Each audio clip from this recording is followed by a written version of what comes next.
Sa maraming taon at sa ating mga nakalipas na henerasyon, isa na siguro sa mga pinakapaboritong trabaho ng mga kalalakihan sa probinsya ay ang paggawa ng tuba. Kagaya na lamang ng kwento ng ating isang kalakbay.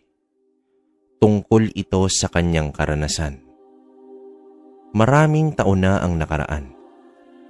Naganap ang kwentong ito taong 1967 sa isang tubaan sa lugar ng Quezon. Magandang araw po sa inyo, Ginoong Kalakbay. Ibig ko pong iparating sa inyo ang pasasalamat sa mga magagandang kwentong napapakinggan namin sa inyong channel. Isa po ako at ang aking apo sa mga pinakamasugid niyong tagahanga. At paulit-ulit nga po naming pinapakinggan ang mga kwento mo. Hindi kasi namin natitipuhan ang ibang mga horror channel. Tanging sa inyo lamang po at kay Kabaryo. Nangyari po ito habang ako ay nag-uumpisa pa lamang mangarap na maging isang maunlad na individual. Ipinagpapauna ko na po na hindi po ako nakapagtapos ng sekondarya. Magulo po kasi ang probinsyang pinanggalingan ko. At literal na buwis-buway ang paglabas sa bahay at pagpapaabot ng gabi sa daanan. Kaya naman po nang mag-edad 16 ako, sumama na ako sa tiyuhin ko, paluwas ng Maynila. Gusto ko pong makapagtrabaho. Gusto kong kumita, hindi lang po para sa aking sarili, kundi para sa mga kapatid ko at para makapagpatuloy sila sa kanilang pag-aaral. Nakikita ko po kasi kung papaanong magtrabaho si tatay at nanay. At bilang panganay po ako, ramdam ko ang obligasyon ko sa mga kapatid ko. Kaya naman kahit hindi ako pinayagan nila tatay, ay sumama ko sa tiyo ko. At sinabi ko dito na pinayagan ako ng mga magulang ko. Pero noong nasa bus na po kami, ay napaamin niya ako at sinabi ko nga na hindi alam nila nanay na sumama ako sa kanya. Kaya naman iuuwi nga daw ako. Pababalikin niya ako sa probinsya namin. Pero ayoko. Nagpasya na po akong magtrabaho. Kaya naman nang huminto kami sa isang terminal, sa takot ko po na pauwiin ako ni tiyo, tumakas ako. Ayokong umuwi ng walang napapatunayan sa buhay. Alam kong kaya ko ang magtrabaho na. Kaya ko nang kumita. Kaya umalis po ko. Iniwan ko po ang tiyo ko at naghanap ng isang mapagtataguan. Dito po ay sumakay ako sa isang truck na hindi ko alam kung saan ito patungo. Nakita ko naman kasi na may mga kaidaran akong naroroon. Kaya naman ipinagpalagay ko na itong truck ay pupunta sa kanilang papasukan. Pagkakataon ko na para magkaroon ng sarili kong hanap buhay. Nasa 4 na oras yata kaming nasa biyahe nang sapitin namin ang isang malaking bodega. Doon ako nagtaka kasi narinig ko ang nagsisiiyakan itong mga nasa loob ng sasakyan. Nakasabit lang kasi ako sa likod. Nang kutuban nga ako ay agad akong bumaba bago pa makapasok sa gate yung sinakyan ko. Agad akong nagkubli sa gilid at umakyat sa may puno. Gusto ko kasing makita kung ano nga ba ang trabahong meron sila doon. Dito na lumabas ang mga nasa loob ng malaking bodega. Mga may itak ito at nakaabang sa pagbaba ng mga bata. Mga batang kaedad kong lalaki at babae. Doon ko nasabi sa aking sarili na hindi trabaho ang pinunta nila doon. Mukhang mga nadukot silang mga bata. Pero ano bang magagawa ng isang batang katulad ko? Nang bigla pong may sumigaw sa akin. Kaya mataas man yung puno, tinalon ko ito. Sabay takbo sa daang papalabas sa kakawyang iyon. Ang ipinagpapasalamat ko na lamang ay matandain ako sa daanan. Kaya naman agad akong nakatakas sa kanila. Hindi ko na inisip pa ang magsumbong. Ang gusto ko lang, makalayo sa grupong iyon. Tumakbo ko ng tumakbo hanggang sa marating ko itong isang baryo na nasa tawid na malawak na tubaan. Medyo hirap lang ako dahil sa putik pero mas maayos na yon kesa naman sa maabutan ako ng may mga itak na lalaki. Sa sobrang takot ko, nang makakita ako ng isang parang kamalig, pumasok ako doon at nagtago. Nagtago ako hanggang sa sumapit ang gabi. Hindi talaga ako lumalabas. Hindi ko na lamang namalayan na nakatulog na pala ako. Bigla na lamang akong naalimpungatan ng tinatapik-tapik ako sa muka nitong isang matandang lalaki. Tawagin na lang po natin siya sa pangalang Manludo. Ang may-ari ng kamalig at ng buong lupang naroroon. Anak, bakit ka naririto? Saan ka nagmula? Nasaan ang mga magulang mo? Magkakasunod na tanong sa akin. Hindi ko naman alam kung anong isasagot ko. Aligaga pa ako at iniisip kung baka naroroon pa yung mga humahabol sa akin at hinahanap ako. Pinipilit naman ako nitong si Mang Ludo na magsalita hanggang sa mapainom ako ng tubig ng kasama niyang binata na tawagin natin sa pangalang Apolonio. Dito pa lamang ako kumalma at nagsumbong sa matanda.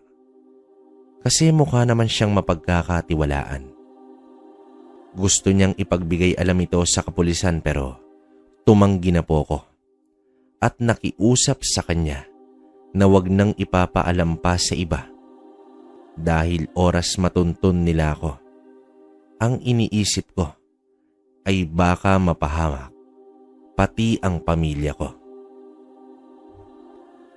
Pumayag naman si Mang Ludo at tinulungan niya ako. May-ari ito ng isang malawak na tubaan at tuturuan umano ko ni Apolonio sa mga gawain sa kanyang lupain.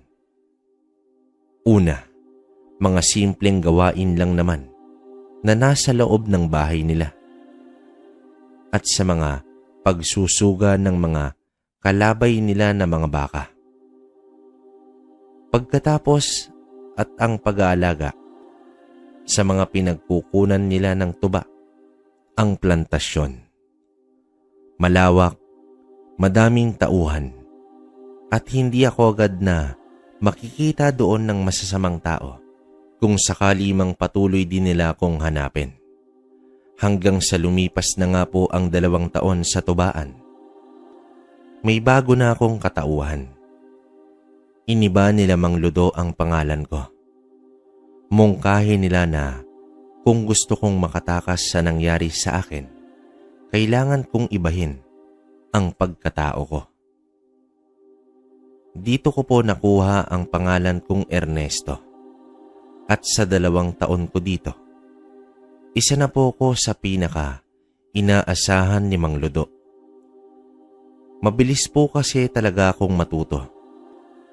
At nagmumungkahi pa ako sa kanya ng mga bagay na maaaring magawa sa kanyang tubaan para mas mapaganda ang pag-ani namin ng pagkuha ng tuba. Hanggang sa dumating ang Semana Santa. Naging kalmado ang aming lugar.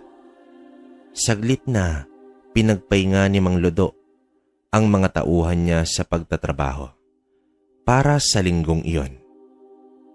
Hindi naman kasi mahigpit talaga itong si Mang Lodo pagdating sa mga tao niya. Ang importante para sa kanya, masaya sa trabaho ang mga tauhan niya. Paniniwala ni Mang Lodo na ang masayang trabahador ay mas produktibo. Biyernes Santo, walang gawa sa tubaan, walang lumalabas. Takot ang karamihan sa paniniwalang patay ang Diyos at lapitin umano ng disgrasya ang mga nasa labas ng bahay. At kung magkakasugat ka, ay matagal bago pa ito gumaling. Pero hindi po ko. Iba ako.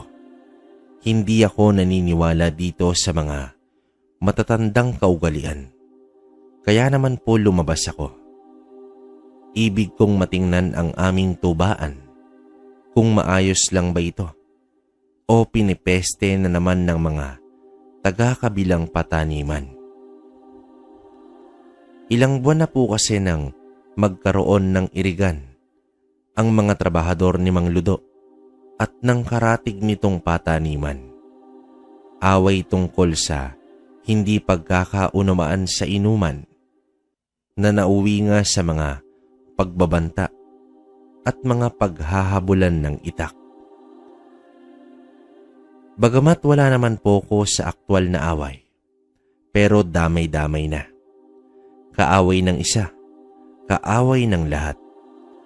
Nagtungo na nga po ko ng tubaan. Marahan akong naglalakad-lakad sa taniman nang mapansin ko ang tila mga bulungan. Hindi ako sigurado kung ano bang pinag-uusapan, kaya naman mas lumapit pa ako. Sinubukan kong makita kung sino ba itong mga nag-uusap-usap. Nang maulinigan kong hindi sila mga taga roon. Mga ibang tao ito. Hindi sila pamilyar para sa akin pagdating sa mga boses nila. Noon ko lamang ito narinig. Kaya naman natitiyak kong mga dayo sila doon sa lupa ni Mang Lodo. At nasa tubaan sila. Kaya naman hindi ito normal. Ano ba ang gagawin ng mga dayong tao sa gitna ng pataniman, di ba? Base sa pagkakaintindi ko sa pinag-uusapan nila, nagbabalak silang lasunin ang mga tanim ni Mang Lodo. Ibig sabihin ko po ay papatayin nila ang mga tanim namin. Ang buong tubaan ay sisirain nila at ang pinagkakakitaan namin. Kaya naman agad akong umalis doon. Agad kong tinungo si Mang Lodo upang maipaalam ang mga narinig ko. Kalmado lang naman itong si Mang Lodo, pero nag-iisip siya ng gagawin. Paraan iyon upang maiwasan ang kaganapan. Kaya naglagay kami ng mga taong roronda. Kasama ako at si Leopoldo. Sinubukan naming puntahan ang pinakadulo ng lupa. Sa sulog kung saan patungo na sa makapal na kakawian. Gusto namin na kung anuman at sino man ang nagbabalak na maglason sa tanim ay kaming dalawa ang makakahuli. Kaya naman nagtuloy kami sa gubat habang nasa pagbabantay ang ilan sa amin. Naabot namin itong gitna ng kakawian kung saan may 3 bahay ang naroroon. Isang malaking bahay at 2 mas maliit na nakaiwalay. Tinungo namin ito upang tingnan kung may nakatira ba. Pare-parehong walang tao sa loob Ang medyo weirdo nga lang dahil sa may apoy pa ang dapog. Dito sa malaking bahay, kaya naman alam namin na may tao nga doon. Pero ang tanong, nasan? Itong si Leopoldo naman, may kakulitan. Bagamat nagyaya na akong umuwi at yayayain na lamang ang mga kasama namin. Ayaw nito. Aantayin daw namin ang mga nakatira doon. Kung makikilala ko daw yung mga boses nila at masisigurado kong sila yung narinig ko sa tubaan. Wala naman akong nagawa at mapilit siya, kaya naman naghintay kami sa likod bahay. Hanggang sa 2 oras na ang nakalipas. Dumating doon ang isang matandang lalaki at kilala ito ni Leopoldo, ang lalaking tindero ng walis tingting at lampaso sa bayan, si Mang Dencio.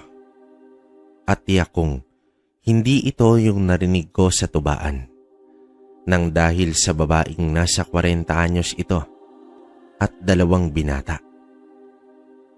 Nang kukumpirmahin ko na kay Leopoldo na hindi ito ang hinahanap namin, saka naman niyaya ko nitong pumasok sa bahay ni Mang Dencio. Binati ito ni Leopoldo at ipinaliwanag kung bakit kami naroroon sa gubat. Lumalabas na kaibigan pala ito ni Leopoldo. Bit-bit nito ang mga dahon ng nyog na gagawin niyang walis tingting. Kahit naman nahihiya kami nitong si Leopoldo, ay nagtanong kung maaari kaming makinom ng kape. At malamig nga daw po ang paglalakad namin pabalik. Nagkaroon kami ng pagkakataon na makipagkwentuhan dito kay Mang Dencio. Naikwento niya nga sa amin na matagal na siyang nakatira sa gubat na iyon. Iniwan na ng mga anak nang mamatay ang kanilang nanay. Hindi na umano alam ni Mang Dencio kung nasan sila, pero masaya na siyang iniisip na mas maayos na ang kabuhayan ng mga anak niya. Natanong naman namin kung hindi niya ba naisip na umalis na doon sa gubat, at nakakatakot. Pero ayaw niya. Napag-alaman namin na itong 2 na mas maliit na bahay ay mga bahay ng anak niya. Patuloy niya itong inaalagaan, nililinisan at inaayos sa pag-asang baka isang araw ay bumalik ang kanyang mga anak. Dito ko biglang naalala ang mga magulang ko, kung ano ba ang iniisip nila at kung napatawad na ba ako nila sa ginawa ko. Patuloy po kong nagpapadala ng pera sa kanila, pero pilit kong itinatago ang lugar kung nasan ako. Si Leopoldo ang tumutulong sa akin para magawa kong makapagpadala ng pera at sulat ng hindi nalalaman nila tatay kung nasan ako. Napasarap ang kwentuhan namin hanggang sa napansin ko itong 4 na mga latigong nakasabit sa dingding ni Mang Dencio. Ito ay mga buntot pagi. Nainganyo kong lapitan itong mga latigo. Iba kasi yung ganda nito at parang ang gandang gamitin. Kaya naman namalayan ko na lamang na iniaabot ko na yung isa dito. Natanong ko naman itong si Mang Dencio kung para saan niya ba ginagamit itong mga latigo at bakit napakarami nito sa bahay niya. Medyo kakaiba man, pero ayon po dito kay Mang Dencio na simula daw noong mag-edad siya ng 14, isinasama na siya ng kanyang tatay sa pag-iikot sa mga kanilang baryo. Laganap umano noon ang mga aswang at parte sila ng mga naaatasang magbantay sa kanilang lugar upang masiguradong walang mabibiktima sa mga kabaryo nila. Ang buntot pagi na nasa dingding nila ay mula pa sa kanyang mga kalulololohan.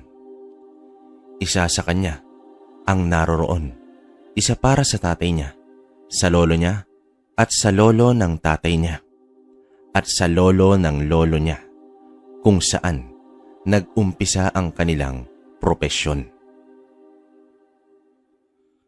Sa pagkwekwento ni Mang Densyo, nasa kabilang baryo lamang ang pinagmulan ng kanilang angkan. Siyempre, itinanong ko na ang mga tanong na normal na sasabihin ng isang kagaya ko. Kung totoo ba ang aswang at kung meron ba doon sa lugar namin. Nagulat lang ako sa sinabi ni Mang Densyo na patuloy daw na umiiral ang mga aswang. At sa totoo niyan, ay kamakailan lamang may nabiktimang magsasaka ang aswang sa karatig naming lupa, pero walang nakakaalam nito dahil sa nangyari ito nang nasa daang pauwi na ang trabahador. Kaya naman inaakala ng iba na umalis lang ito at naglayas dahil sa dami ng mga utang. Pero lingid sa kalaman ng aswang ay naroroong saksi itong si Mang Densyo. Kaya naman umano palagi siyang nasa pag-iingat. Ligtas ang bahay niya at hindi ito mapapasukan ng aswang dahil sa mga pangontra niya. Pero ang labas umano ay mapanganib. Dito pumasok sa pagkakaunawa ko na kami ang tinutukoy ni Mang Densyo, na nasa panganib kami, lalo pa at malalim na ang gabi. Alam nyo, dapat nyong isipin ang kaligtasan nyo. Maaring nariyan lamang sa tabi-tabi ang aswang. Mas seryosong problema ang kinakaharap nyo kumpara sa mga nagbabalak na manglason sa mga pananim ninyo. Wika dito ni Mang Densyo. Alam kong tama naman si Mang Densyo dahil kung aswang ang makakaharap namin, buhay namin ang nakataya at hindi lamang buhay ng mga tanim namin. Pero paano nga ba namin ito sasabihin kay Mang Lubo? At kahit sabihin man namin, maniniwala ba sa amin ang matandang ito? Matapos ang pagkwekwentuhan namin, nagpaalam naman na kami kay Mang Densyo, pero bago kami makaalis, iniabot niya sa akin ang latigo ng buntot page. Napansin kasi nito na sa aming dalawa, ako ang mas interesado sa mga ikwinikwento niya. Itong si Leopoldo ay tila alanganin sa mga kwento.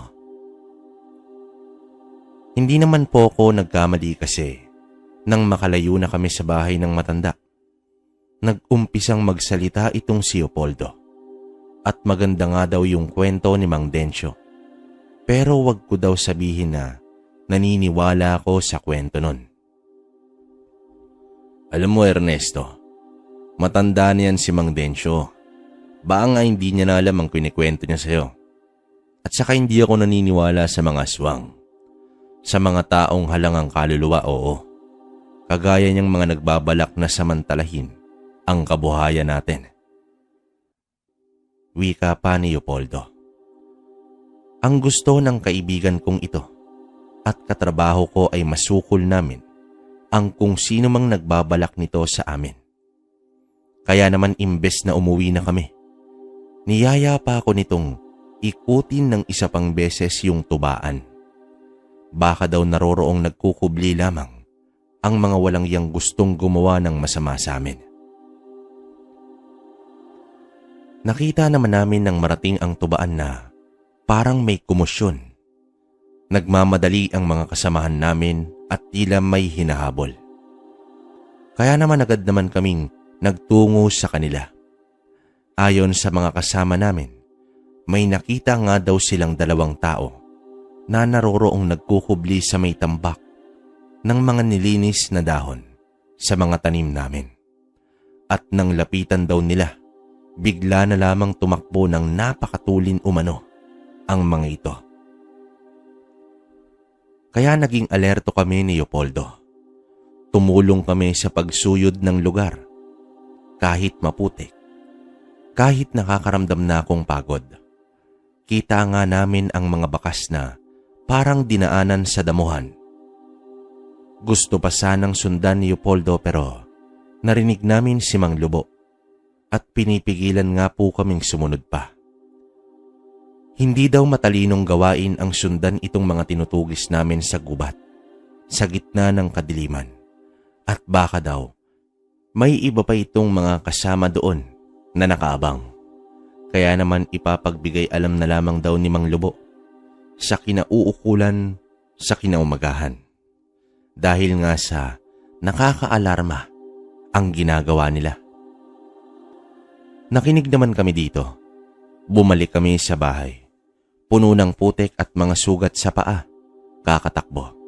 Pero ang akala ni Mang Lubo na matahimik na kami, doon po siya nagkakamali. Hindi kasi sapat sa amin na isusuplong lamang ito sa aming kapitan. Alam namin kung gaanong kabagal kumilos ang kapitan sa aming barangay. Kaya naman ang sumunod na araw, maaga pa lang at dahil nga sa linggo nito, ay walang paggawa. Naglagay ng mga patibong itong si Leopoldo. Yung madalas na gamit namin para sa mga bayawak, doon sa aming lugar, yun ang ginawa niya. Gulat lang po kami kasi kita namin ng pagdating doon, naputol na ang ilan sa mga tanim namin at sinadya talagang sirain. Parang nangaasar pa ang may gawa nito. Dito nag-alboroto si Leopoldo. Ama na kasi ang tingin niya kay Mang Lubo at hindi niya ito mapapalampas na may nang aagrabyado dito. Kinausap ako nito. Natulungan siya at sa darating na gabi daw, magkakaalaman na. Patay kung patay daw ang gagawin niya sa mga masasamang loob na hindi naming maintindihan kung ano ba talaga ang atraso sa kanila ni Mang Lubo at ganoon na lamang kung pag-initan ang mga tauhan nito at ang mga pananim at kabuhayan. Ang ginawa nitong si Leopoldo, naroroon nito sa gitna ng tubaan. Nakakubli lamang. Ako naman ay nasa may puno. Nasa taas at nakamasid. Sakaling maging alanganin at kung may kita kong marami ang mga kalaban, aatras kami. Yun ang kondisyon ko sa kanya. Nakita ko pa sa di kalayuan ang 3 tao na marahang nagtutungo sa aming tubaan. May mga dalang galon. At siguradong ito yung mga panlaso nila sa mga pananim namin. Patungo ito sa kung nasaan itong si Leopoldo at alanganin siya sa 3 kalaban. Kaya naman akma na sana akong bababa. Nang makita ko itong isa pang tao, napapalapit naman sa 3. Noong una, akala ko kasama nila. Pero biglang huminto ito nang malapit na sa 3 at hindi ito gumagalaw. At nang malampasan siya na nakakubli lang, sinunggaban niya yung isa na nasa likod at biglang lumipad. Doon nang nagsigawan ang mga di kilalang tao. Taranta yung 2 na tumatakbong papalayo. Pero siguro, hindi nakita ni Leopoldo yung nangyari. Inaabangan niya yung 2. Hinambalos niya ito ng dala niyang tubo. Parehong sa paa ang tama at halos malumpoy itong 2 sa lakas ng pagkakapalo sa kanila. Dito na ako tumalon mula sa puno. Nilapitan ko ito at yayayain ko nang umalis dahil sa alam kong aswang yung nakita ko. Pero hindi ito pumayag hanggang sa maitali daw namin yung 2. Itali daw namin doon sa may puno at tatawagin sila Mang Lubo upang may pakita ang mga mandarambong na gumagawa ng panlalason sa aming tubaan. Yun nga ang ginawa namin. Mga walang malay itong 2. Matapos ang pagtali sa kanila, ay agad na naming tinungo sila Mang Lubo. Kasama ko pa ang kapitan bilang saksi Nagtungo kami sa pinagkakatalian ng dalawang nahuli namin. Pero tanging naroroon na lang ay sirang lubid at yung mga galon ng lason. Nagkalat din ang dugo. Walang duda na may nakatali doon. Pero ayon sa kapitan, mukhang natakasan kami kaya hindi namin makikilala kung sino at kanino sila nagtatrabaho. Magkagayon pa man, ay malakas na ebidensya na ang mga galon ng kumpirmadong lason sa pananim. Ang ipinagtataka lang namin ay papaanong nakatakas ang dalawang lupaypay na at halos lumpo ng tao sa ganoong lugar na nakatali pa. Hanggang sa pumasok na sa isipan ko, napapano kaya kung hindi sila nakatakas, kundi may kumuha sa kanila? Paano kung binalikan pala sila ng aswang na kumuha sa kasamahan nila? Ito ang naglalaro sa isipan ko at paulit-ulit kong naiisip kasi walang ibang malinaw na eksplenasyon na nangyari. Sa kabila nito, nagpatuloy pa sa normal na mga araw ang aming tubaan. Nagtrabaho kami at pilit na iwinaksi ang tungkol sa mga banta ng panggagambala sa aming kabuhayan. Ayon kay Mang Ludo, siya na daw ang bahala at gagawa daw siya ng aksyon sa insidente. Bagamat patuloy sa pagmamanman itong si Leopoldo, pero hanggang dun lang ang magagawa namin. Wala na din kasi kaming naaktuhang pang nagpapagala-gala sa tubaan kahit gabi, hanggang sa sumapit nga itong isang araw na naisipan kong magtungo sa may bayan. Kailangan kong bumili ng bagong damit at mga gamit ko. Alam nyo na. At saka sinamahan ko si Leopoldo dahil sa araw na yun, magpapadala ko ng sulat at pera sa pamilya ko sa probinsya. Nang matapos naman kami dito, nagpaalala sa akin si Leopoldo at may kikitain daw siya. Palagay ko ay nililigawan niya. Kaya naman hinayaan ko na at ako naman ay gumala-gala muna sa may plaza. Maraming mapagpipili ang mga tindahan doon ng pagkain.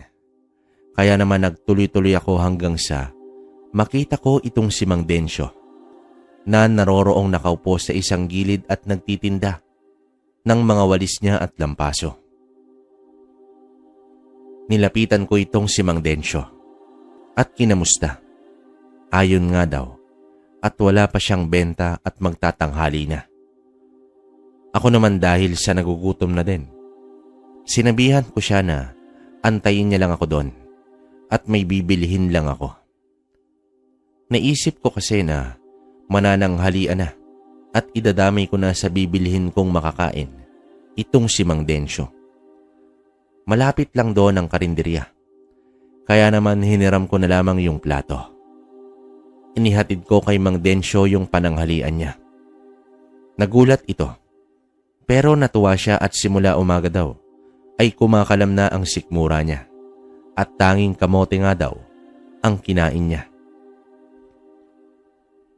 Dito ko naingkwento sa kanya yung tungkol sa aswang na nakita kong kumuha doon sa mga manlalason ng tuba na nahuli namin at kung papaano nakita ang pagdagit nito sa isa sa mga lalaki. Maging yung hinala ko sa nangyari sa mga itinali naming tao. Ayon kay Mang Densyo, kaya daw pala walang nagpaparamdam sa paligid yung aswang dahil 3 tao ang magkakasabay na biktima nito. Ayon pa sa matanda, baka 1 linggo mahigit ito bago muling gumala dahil sa dami ng karneng nakuha nito. Agad ko naman siyang tinanong kung ano bang maaari kong magawa o magamit kontra sa aswang sakaling ako ang matsyempohan nito. Nang dahil nga doon, madalas ako ang nagtutungo sa tubaan sa gabi para tingnan ito at rumonda na din sa lupa ni Mang Ludo. Ipinakita sa akin itong si Mang Densyo ang tinda niyang lana Nasa maliit na botelya na may mga ugat sa loob. Ayon kay Mang Densyo, na mambisang gamit iyon upang matukoy mo kung may malapit na aswang sa aking paligid.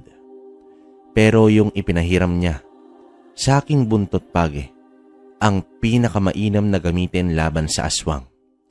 Kung meron din daw akong tansong itak o punyal, ay mas mainam daw dahil sa hindi agarang gagaling ang sugat na mula dito. Saka ko naman naalala na isa sa mga katrabaho ko na tawagin natin si Mang Hermin. Nagkwento nga ito na dati siyang nagpapanday at meron daw nga siyang mga gawa sa tansong mga balisong at kutsilyo, kaya naman siya agad ang naisip ko. Nagpatuloy kami sa pagkwekwentuhan ni Mang Densyo at malalaman ko nga daw ang katauhan ng isang aswang kung titingnan ko ito sa mga mata. At oras na maging baliktad ang refleksyon ko sa mata niya, malaki ang tsansa na aswang ito. 3:00 nang magpasya kung umuwi na. Mukhang gagabihin kasi itong si Leopoldo at ayoko namang maghintay doon ng pagkatagal-tagal sa may simbahan. Nagpaalam na din ako kay Mang Densyo na bandang mga 5:00 pa daw siya uuwi at inaantay niya pa itong suki niya na palagi ang bumibili sa kanya ng langis ng nyog na panghaplas. Kahit man lang daw yon ay makabawi siya. Ako naman, para makatulong sa kanya, bumili ako ng lana. Itong lana na sinasabi niyang magsasabi sa akin kung may malapit bang aswang sa paligid ko. Sa daang pauwi habang mabagal lang ang aking paglalakad, pansin ko ang iilang tao na naroroong nakatitig lamang sa akin. Malayo na ito sa sentro ng bayan. Parang mga nakaantabay lamang na ewan. Nakaupo yung iba, nagkwekwentuhan sa gilid ng puno. Pero marami naman yung naglalakad sa daan, kaya di ko na ito alintana. Hindi ko naman naisipang paghinalaan yung mga nadadaanan ko, pero nang makarating na ako sa bahay at naroroon nga itong si Mang Ludo, ay may mga kausap na tauhan niya. Sa pataniman ito, bukod pa ito sa tubaan. Saka ko naalala na oo nga pala at araw ng sahod noon. Kaya pala maraming nasa bayan. Una kasi kaming naabutan ng sahod at nasa bahay nga kami ni Mang Ludo nakatira. Palagi kasi kapag araw ng sahod, may papansit itong amo namin. Isang malaking kawa ng pansit na puno ng sahog na gulay mula sa taniman at manok na alaga naman ito sa manukan niya. Busog ka na, may sahod ka pa. Yun yata ang pinakapaboritong araw ng mga trabahador ng amo namin.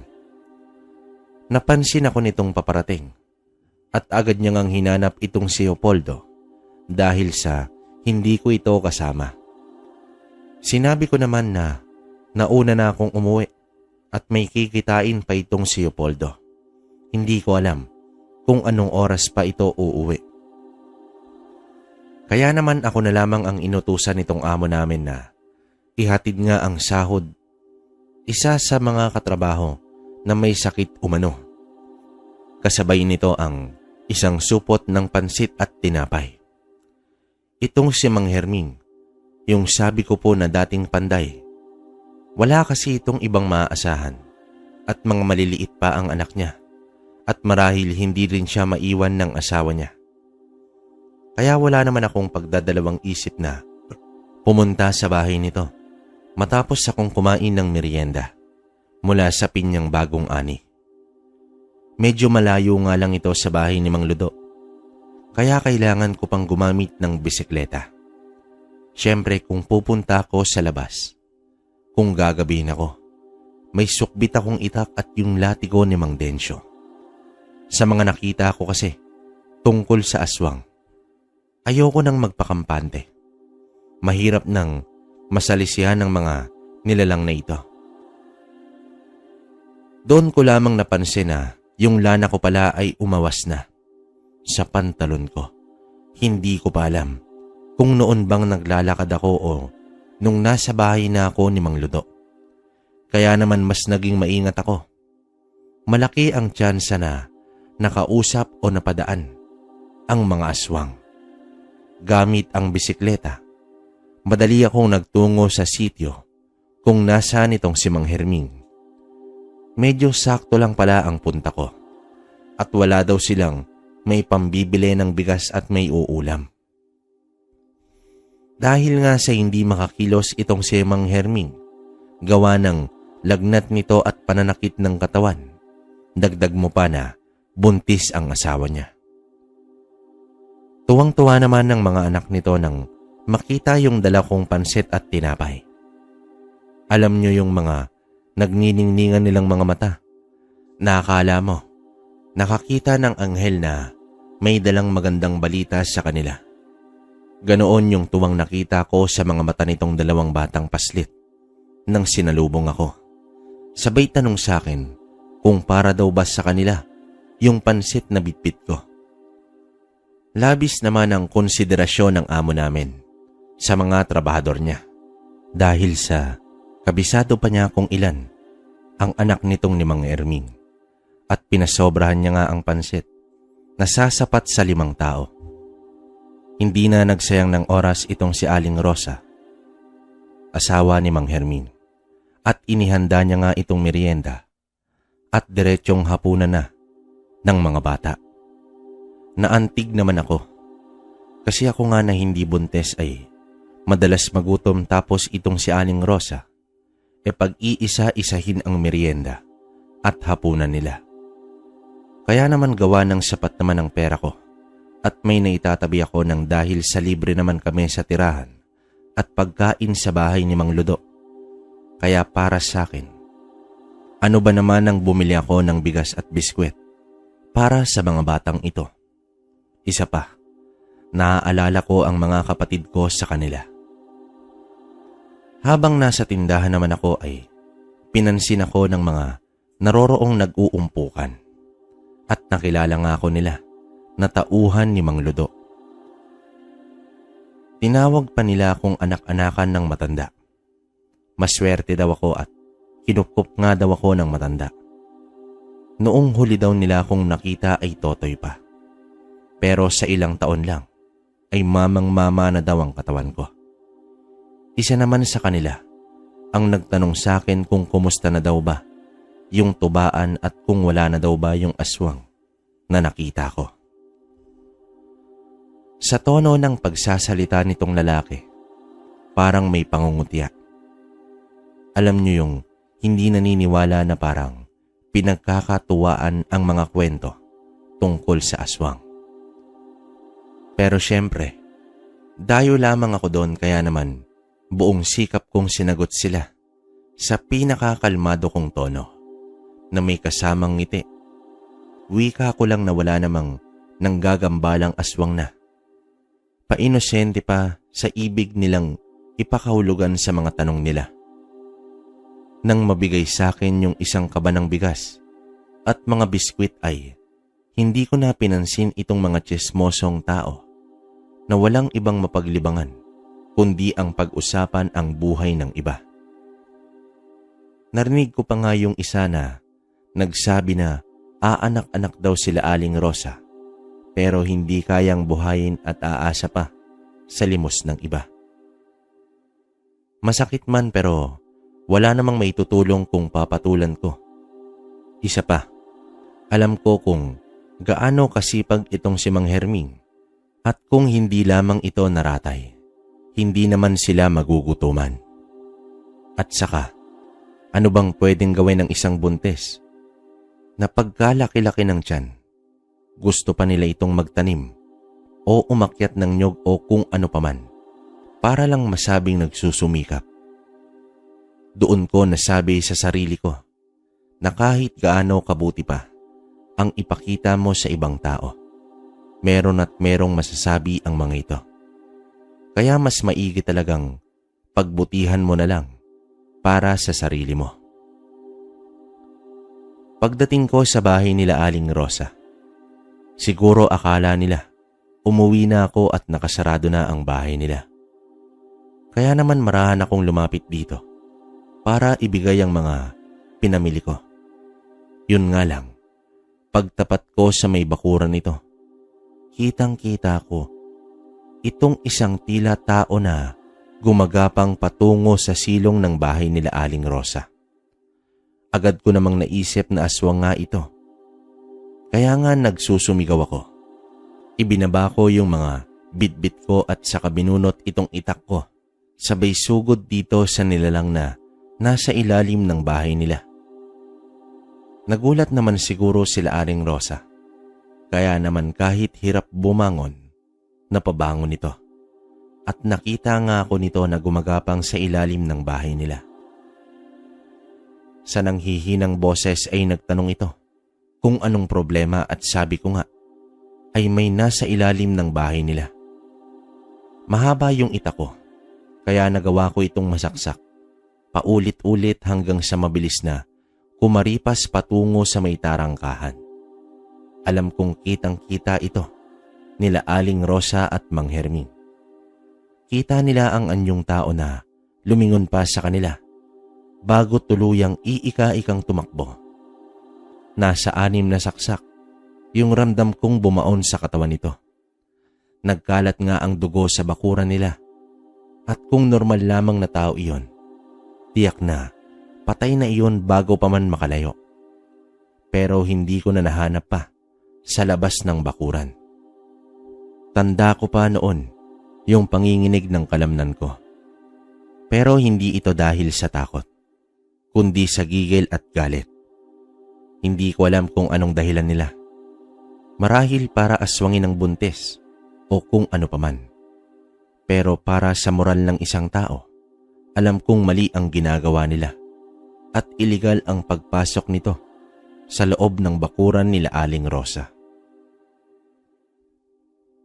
Nang makalma na ako, saka ko na binalikan itong mga pinamili ko at inilagay ko sa lamesa nila. At nagpaalam na din akong aalis na. Nang maalala ko nga yung tungkol sa tansong patalim.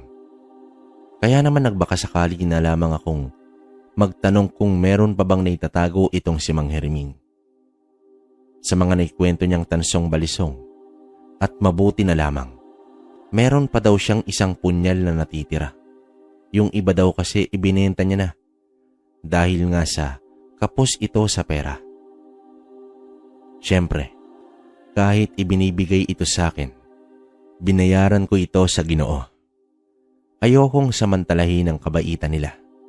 Isa pa, tulong ko na din sa kanila.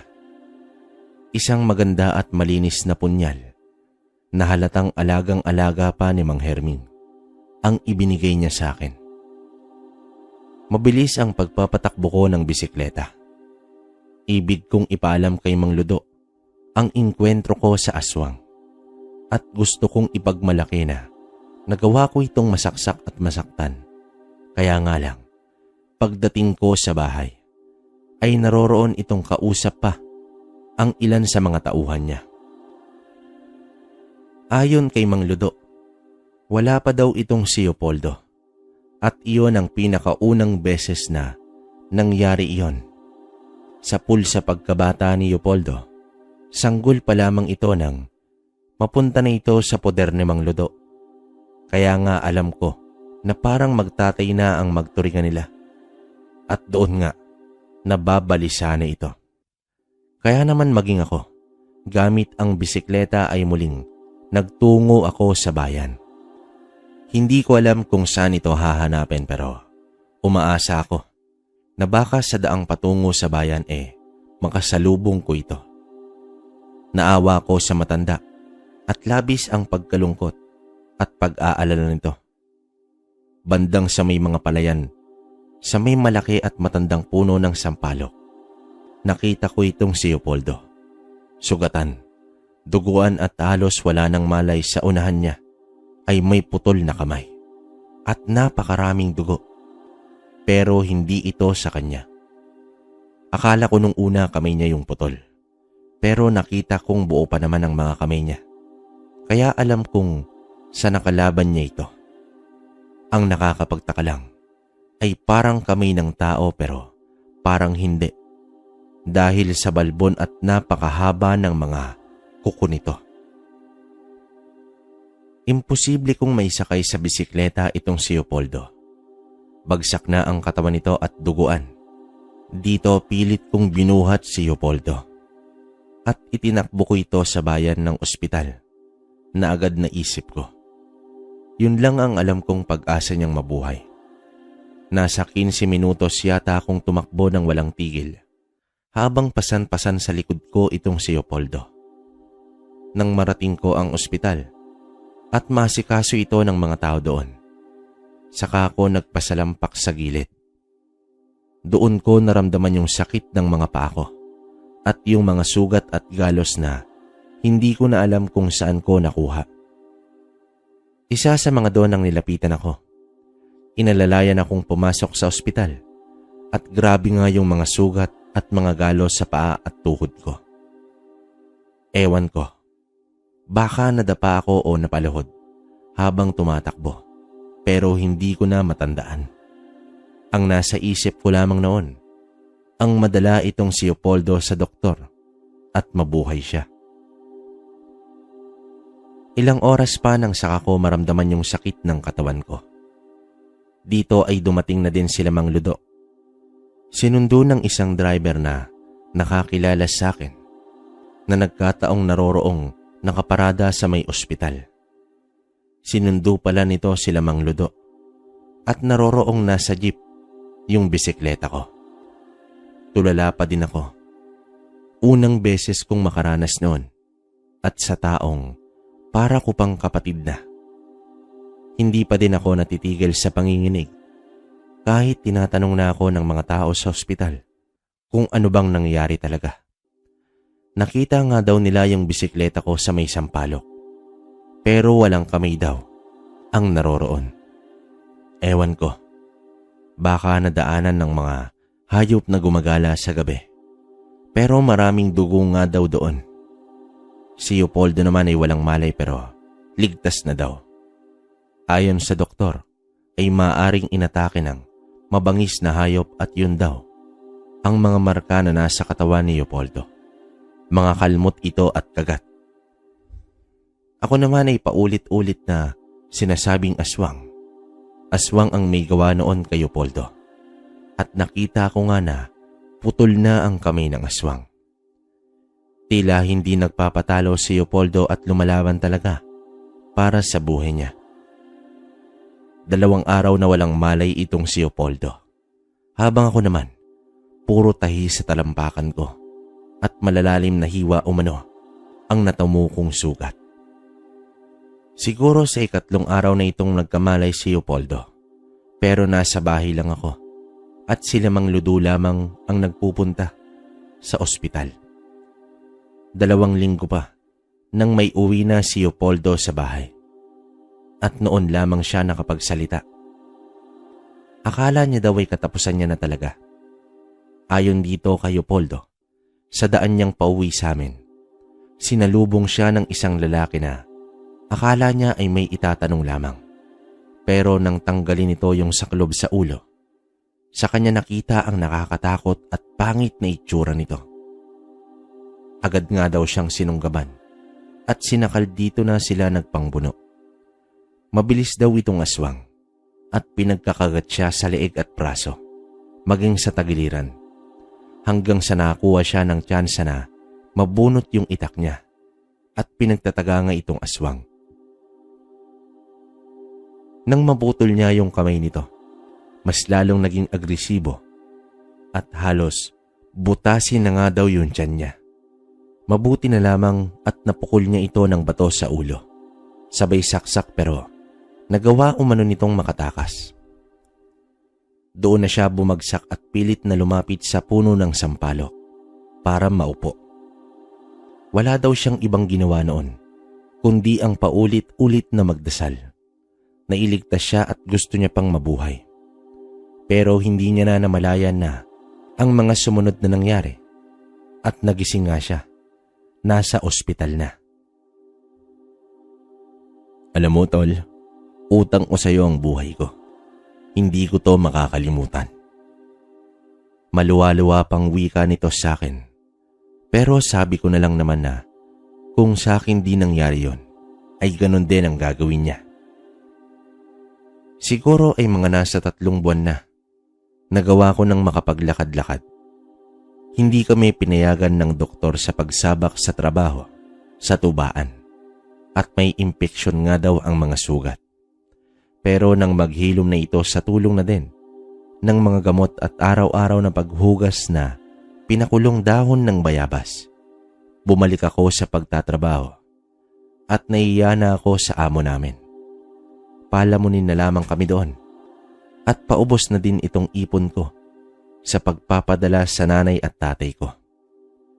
Kahit kasi nung hindi ako nakakapagtrabaho, hindi po ako pumapalya sa pagpapadala sa kanila at ayokong nag-iisip sila sa akin. Ayon sa mga kasama ko, ilang beses pa sila na nakahuli ng mga magnanakaw sa lupa ni Mang Ludo. Magnanakaw ng manok, ng gulay at kung ano-ano pa. Pero sa tingin ko, mga ordinaryong kaganapan na tila sumuko na yung mga nagbalak na manglason sa pananim namin. Hanggang itong partikular na hapon, Sabado, pahinga ng mga trabahante. Ako naman naglalakad-lakad lang talaga. Wala akong balak na kung ano paman. Alam niyo yung parang nag-iisip-isip lang habang marahang minamanmanan ang magandang kulay ng langit sa paglubog ng araw. At sa maniwala po kayo at sa hindi, maliwanag pa, hapon pa nga lang po at nasa 5:30 yata ito ng lantaran ko itong makita na 2 lalaki na may buhat na malaking galon at papunta ito sa aming lupa. Hindi ako napansin ito, gawa ng nakahiga ako sa may pahingahan ng mga trabahador. Kaya naman hindi na ako nagsayang ng oras at tinungo ko ito para kumprontahin dahil sa hindi daanan ng tao ang nilalakaran nila at walang lulusutan sa direksyong tinutungo nila. Naabangan ko sila bago pa mang magsuot sa tubaan at positibo ko na mga tauhan nila sa kabilang lupa. Hindi ako nagdalawang isip na bunutin ang itak at itutok ito sa kanila. Sobrang dami na ng pinagdaanan naming hirap sa pag-iingat sa aming tubaan, kaya handa kong pumatay noon, lalo na ng mga ganoong tao na walang ibang iniisip kundi ang magdulot ng kasamaan at pang-aagrabyado sa ibang tao. Ni hindi nila itinangke ang balak nila at gagawin daw nila akong pataba sa tubaan. Kung haharang ako, sabay bunot din nila ng mga itak nito. Dito wala po kong ibang pagpipilian pa, kundi ang lumaban sa kanila nang maalala ko yung latigo ko. Hindi man sila aswang pero oras na tamaan sila ng latigo, tiyak na iindahin nila ito. Ngunit ganoon na lamang ang gulat ko nang tamaan sila ng latigo at labis ang pagsigaw nila sa sakit nang mawala nga yung sinag ng araw. Dito po nalantad sa akin ang totoong katauhan nitong dalawa, mga aswang, at wika pa nito na kung nagawa nga daw naming nasugatan ang mga kasamahan nila, pero hindi sila. Isipin niyo po, mga aswang na may itak ang kalaban ko. Hindi ko alam kung tama ba yon o kung kaya ba talaga ng mga aswang ang humawak ng itak, pero yun po yung nangyari. Hindi po sila masyadong kaiba sa tao ang itsura. Bukod sa nakakatakot na boses nila, naglalaway na bibig na may matatalim na ngipin, at sa mababaho nilang amoy mula sa naglalangis na katawan. Dehado man ako, wala naman akong pagpipilian pa kundi ang lumaban sa kanila para sa aking buhay. At alam kong hindi magdadalawang isip ang mga ito. Napaslangin ako. Sa tuwing naiisip ko nga itong kwento ko ngayon, ay parang nangingilo pa din ang mga ngipin ko sa banggaan ng mga itak namin. Masyado na silang malapit sa akin kaya alanganin na yung latigo ko. Paatras ng paatras na lamang po ako nito dahil sa magkakasunod nilang pagsugod sa akin. Iniisip ko kung tatakbo ba ako. Pero oras na tumalikod ako sa kanila, tiyak na katapusan ko na. Kagaya ni Yudolpo, panay dasal na ako na sana bigyan ako ng iba yung lakas at tibay ng kalooban na wag akong panghinaan sa oras na iyon. Basta sabi ko, kahit anong uri pa yan ng milagro, gawin na ng Diyos para sa akin, para mabuhay ako. Alam ko mahirap paniwalaan para sa iba, kasi kahit ako, hindi ako makapaniwala noon pero dumating po itong si Mang Densyo. Naroroon siyang pinagagupit ng latigo, itong 2 aswang. At isa pang naroroon ay itong si Mang Herming. Magkasama silang lumaban dito sa mga aswang. At nakilala nga ni Mang Herming na mga tauhan ito sa kabilang lupa. Kaya nung tumakas ang mga aswang, dahil alam nilang dehado sila sa laban, lalo pa, at may mga buhay na salitang ginagamit itong si Mang Densyo, mabilis itong kumaripas sa putikan. Pero hindi nag-aksaya ng oras sila Mang Herming at si Mang Ludo. Nang gabi ding iyon kasama si Kapitan at dala ang ebidensya ng galon ng lason.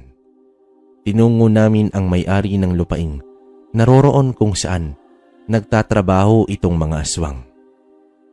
Nagkagulo sa bakuran nito kasi kita namin na may bakuran nito ang mga galon ng lason kapareho sa daladala ng mga aswang. Hindi na nakapagdahilan pa itong tawagin na lang natin si Mang Constancio. Pero yung pag-aakusa namin sa mga aswang sila at yung mga tauhan niya ay mariin niyang itinanggi. Kaya naman pinilit namin siyang ituro ang mga nakatira sa lupa niyang mga tauhan niya. Kilala ito ni Mang Herming. Ang isa dito, si Macario. At yun nga ang pinuntahan namin. Isang mag-anak pala itong nagtatrabaho sa kanya. At sabi niya ay hindi niya daw alam kung saan ito nanggaling. Nang marating nga namin ang kubo nila Macario, tanging naroroon ay ang mga dugo ang damit at mga benda, ang baho ng lugar, ang lansa at masangsang ang amoy ng paligid. Ni hindi pala ito pinapasyalan ng may-ari ng lupa. Pero naging lungga ng aswang ang parting iyon sa dulo ng lupa niya. Nagkalat na ang mga buto at mga nilalangaw na hinukay kung saan maaring itinapon ang mga gamit at parte ng mga biktima nila. Kumalat ang balitang ito sa baryo namin. Nabahala ang lahat at nagkaroon ng malawakang pagtugis sa mga taong ito. O mas tamang sabihin na angkan ng mga aswang. Sir Narrator, kahit po sabihin man natin na walang alam si Mang Constancio na mga aswang at mamamatay tao nga itong mga tauhan niya.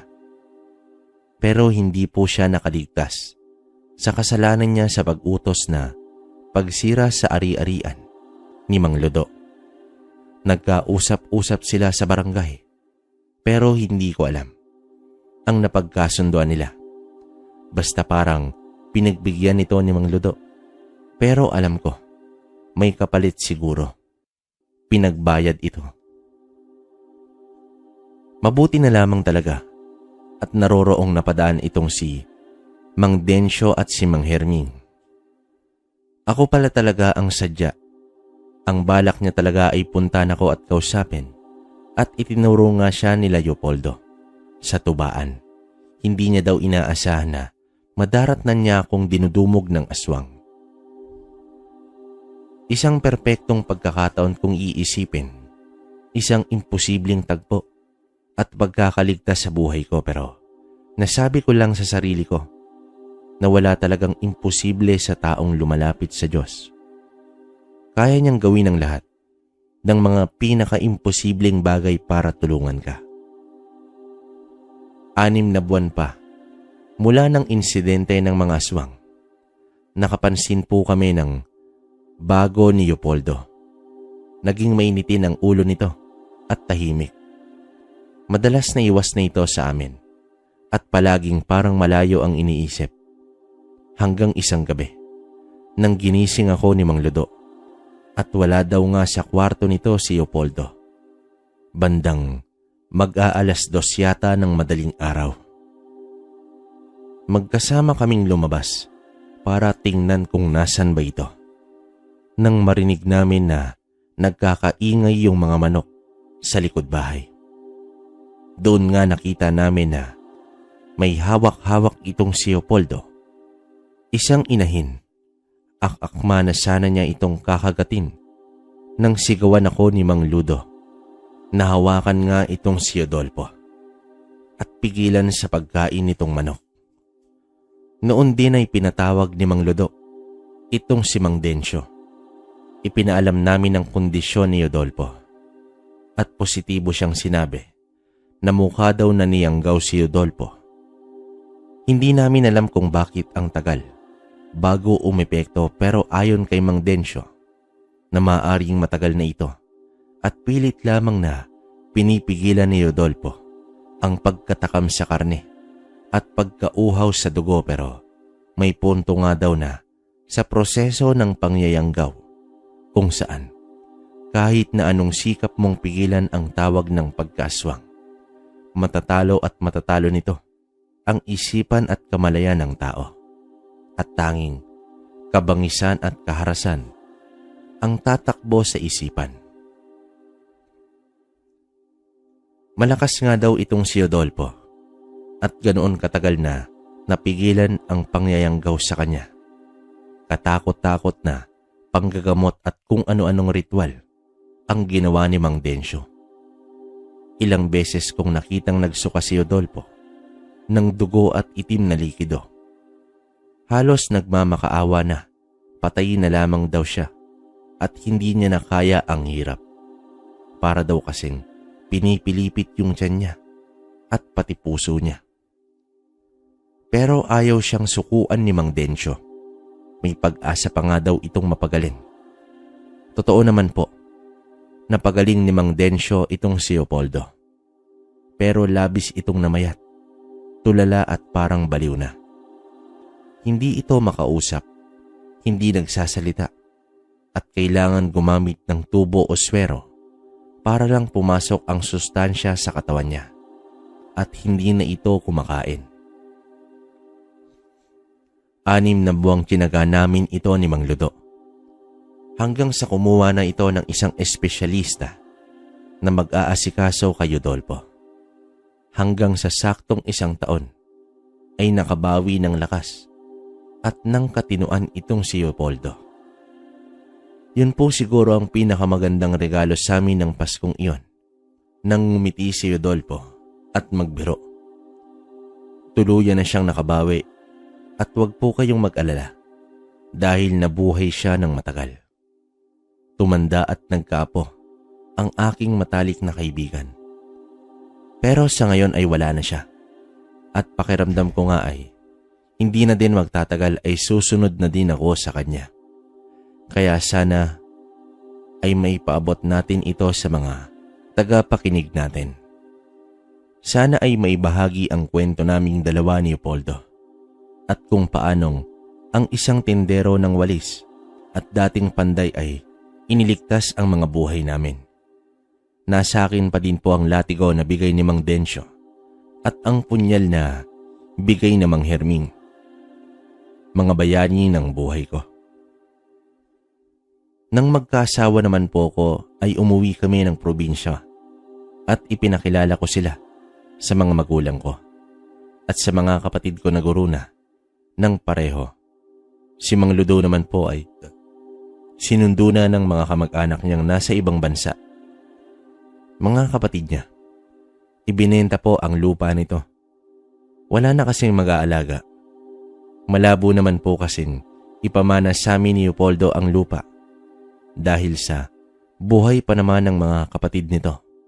Ewan, milagro din po siguro na nagkapatawaran silang magkakapatid at muli silang nagsama-sama. Siguro po dito ko natatapusin ang aking kwento. Maraming salamat po at napagtiyagaan niyong pakinggan. Sa buhay po natin, batid ko na magkakaiba ang mga pagsubok na hinaharap natin. Pero pakatatandaan niyo lamang po na may Diyos na nakamasid sa ating naghihintay lamang na lumapit kayo. Maraming salamat po at magandang araw sa lahat.